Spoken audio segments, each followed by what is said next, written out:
after spending one full week in San Jose, because we are here mostly to work, not to visit, we decided to visit the Costa Rican National Museum. How is it? You know, we took a chance because a lot of Costa Rica, I have to say, San Jose especially, is a bit underwhelming, but not this museum. This was very interesting, fun, and I got to learn a lot about the history of Costa Rica. And not just that, but we walked through this really nice kind of botanical garden with a bunch of mariposa, butterflies. Really complicated history, but they do a good job of telling you the story, so I enjoyed it. Yeah.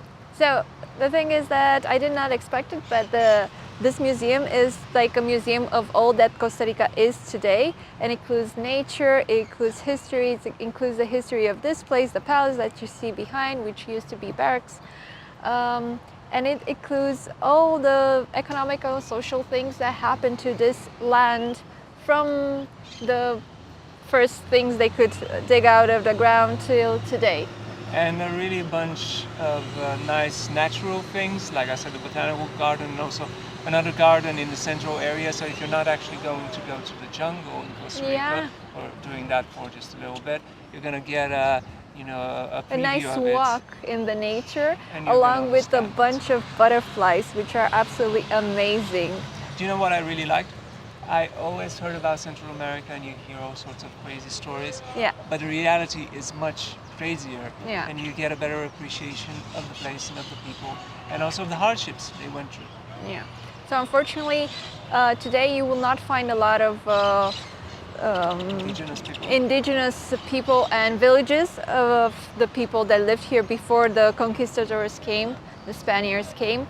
But all they could dig out is presented in this museum. So I think it's really important, if you're into history and the culture of Costa Rica, to visit the museum and to make time for it. It takes at least 2 hours.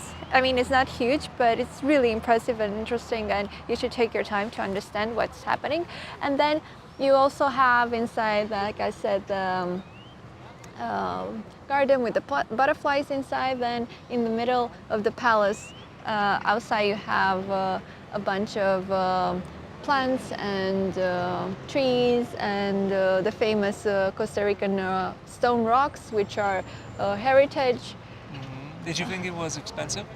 No, so at first I said it was kind of expensive because today, March 2024, it's $11 per person, but you can pay by card.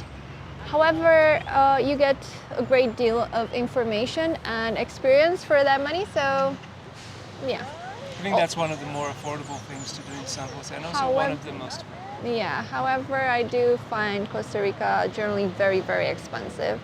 It's like planning to visit the US or something. They do call it the Switzerland of the Central Americas. So, and I think Costa Ricans, from what I understand, they feel the same way. They feel it's expensive. They feel it's expensive. Yeah, so the thing is that we weren't planning on doing much in Costa Rica for this week or week and a half, and we didn't, because basically the nature is not that different. I'm sorry, Costa Rica, to say this, but from what I'm seeing, the nature is not that different from its neighboring countries and other countries in Central America.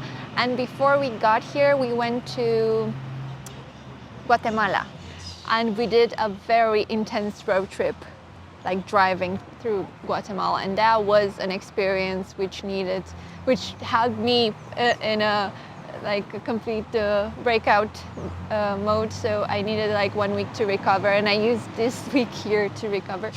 But we saw a bunch of very similar rainforests, jungle places, similar to Costa Rica. Of course, Costa Rica has a bit of different, like they have the sloths, right? Yeah, they have a few different things. And they say that they have, the very lush rainforests, which Guatemala did as well, but maybe just slightly different. And they have some beaches that are apparently famous. But I heard that they have similar things in Panama. So if you're coming to Central America, you might decide that it's more affordable, more interesting. You should consider, Guatemala and El Salvador, perhaps, as you should consider Costa Rica and Panama. Yeah. So This video was supposed to be about the museum, but just to wrap things up, before coming to Central America, as a general idea, we considered 3 countries: Guatemala, Costa Rica, and Panama. And we ended visiting just 2, Guatemala and Costa Rica. I think we should make a different video comparing these 2, or at least first impressions. Because I was looking for those. Because we were researching and we couldn't find like exactly the answers to our questions online, so we're gonna make those right now. But this video is just about the museum and what you should do in San Jose. Also, on the just in front of us, so just next to the National Museum, is the Jade Museum, because there's their national stone, which can also be found in Guatemala, for instance. So, and it's like $16 per person. So I'm not sure if we're gonna visit it, but yeah. I want to go right now because I want to buy some fruits. They have nice fruit here. Yeah. And I want to get a cocktail. Yes. So we're just gonna continue enjoying our experience in San Jose, the capital of Costa Rica. Gonna get ourselves some fruits because they're super affordable. Well, and yeah, have a beer, a michelada. See you. Sounds good already.